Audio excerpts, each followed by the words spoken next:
booties for black girl nerds.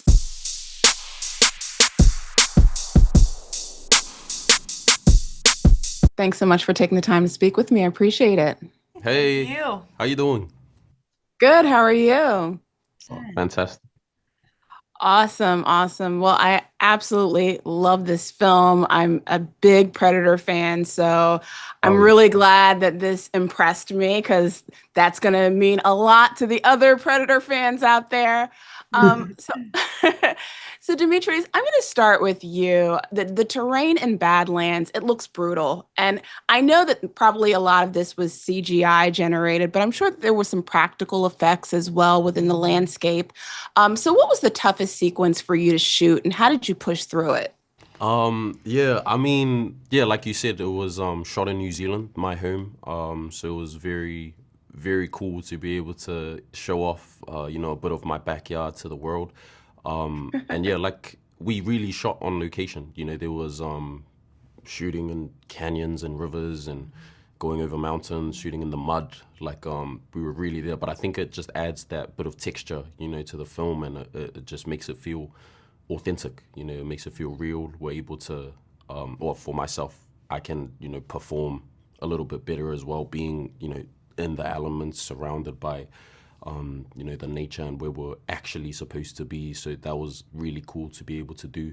And yeah, I think that's just a cool thing Dan, is able to hold on to, that the fact that the Predator films have always been like practical. There's always been, shooting on location. There's always been somebody in the suit. So keeping that kind of tradition alive within the franchise, I'm really happy that we were able to do. But your question for the hardest location we had to shoot at, let me tell you about it. We were I think I was there. Yeah, we remember this well. myself and Elle have like a definitive tough location. It Yeah. was We call it Squirt Canyon. yeah. I mean, that's what we called it on set, but it's this kind of ravine. It's in the middle of these two mountains, a big rushing river, and also we were practically hooked up together, bolted together on wires, and these wires would be attached to to trees and nature, and they created these rigs for the film itself to accomplish this backpack look. And so yeah, Dimitrius would have to hold my weight. I held some of his. They would balance it out for us a bit. So it wasn't just all of my weight on him, but he had to run through the river. My legs are, in blue stockings in a sling, and that river sequence, running through. I still have nightmares about it. I know. You The still whole have crew nightmares. was kind of rafted in. The only way to get there was on these rafts, and apparently it was eel-infested waters, which Dan did not tell us. I'm glad he didn't. But friendly New Zealand eels, like Demetrius says, nothing in New Zealand can. The creatures they can't hurt you. That's Australia. Yeah. So, yeah. That's our brothers over there. Nice eels, but I'm still The, glad we the did friendly eels. Yeah. That's good to know. Elle, for you, first of all, incredible performance. I did not know going in. I kind of came in with a blank slate. I didn't know you were doing dual roles.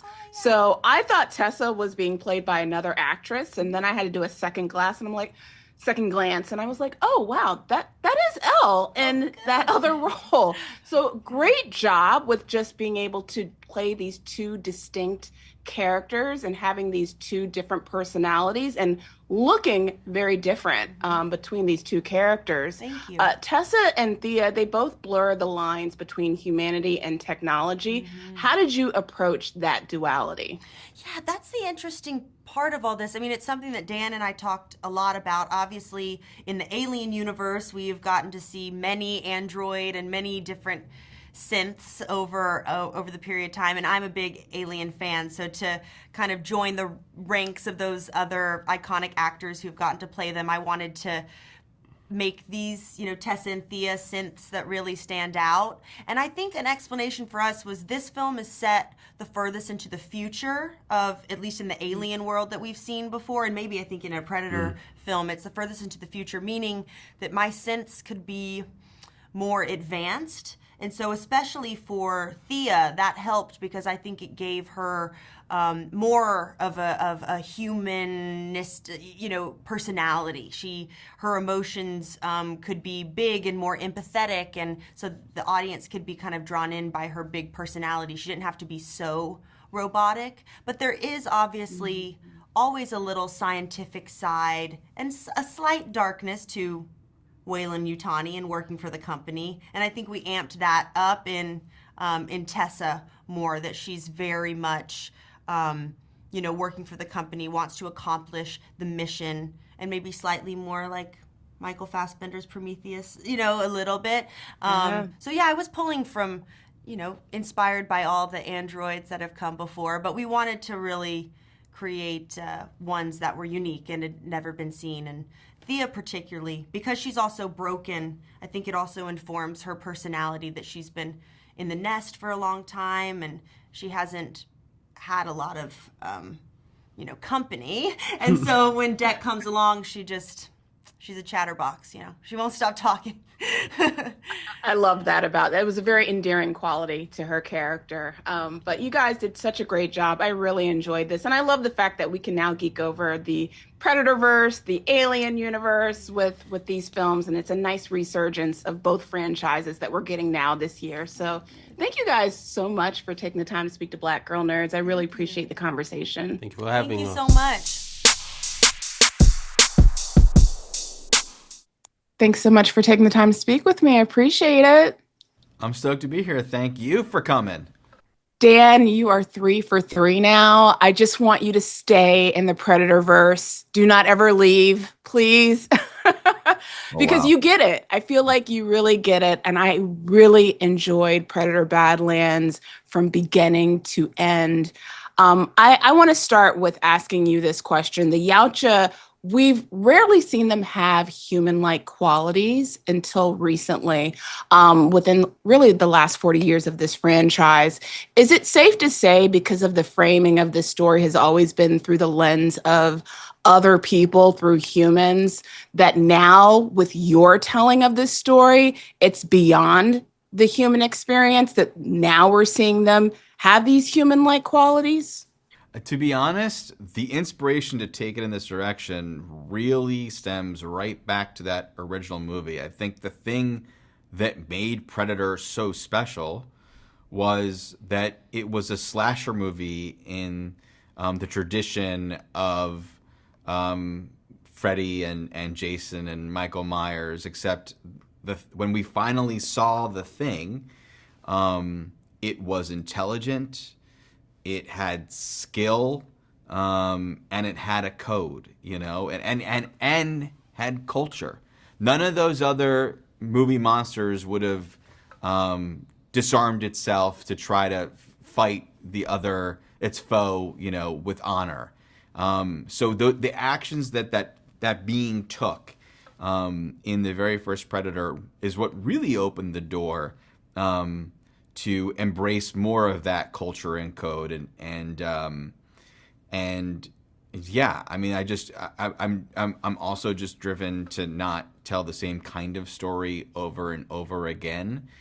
We have those movies. We can stream any of the Predator films if we're in the mood for that kind of tale, and wanted to make something with such a unique character, not just by the nature of it's a creature as the protagonist, but also the features of the Predator culture are really fun and make for awesome dynamic and relationship to the other characters in the movie.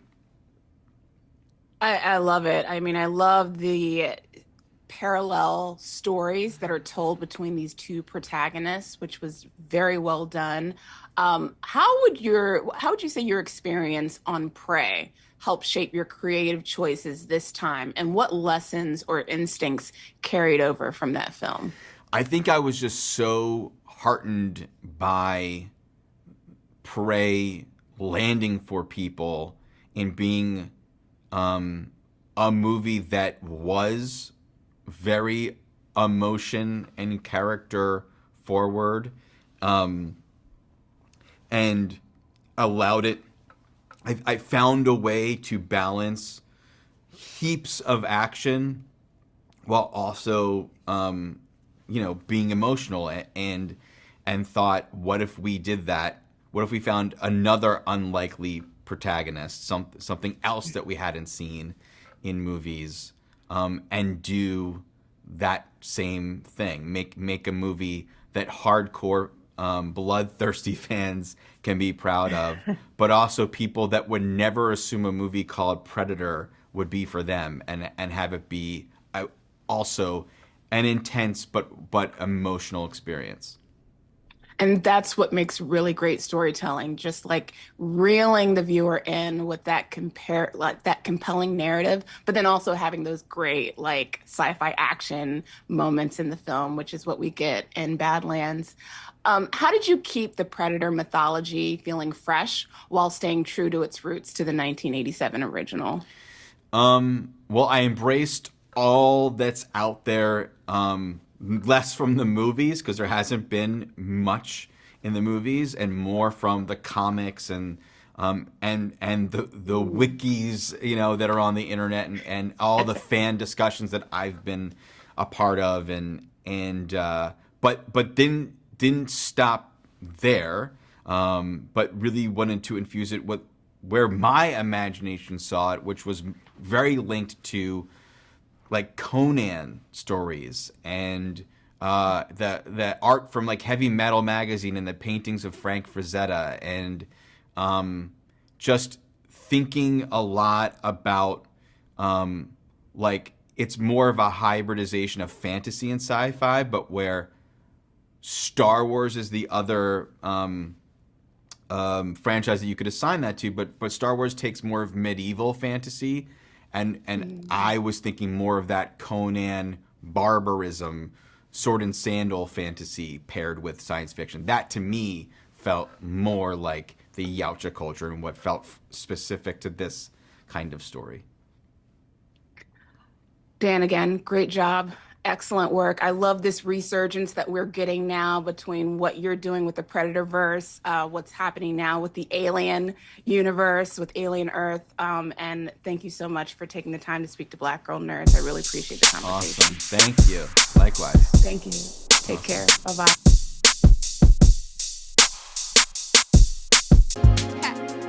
Better shake your booties for Black Girl Nerds. Better shake your booties for Black Girl Nerds.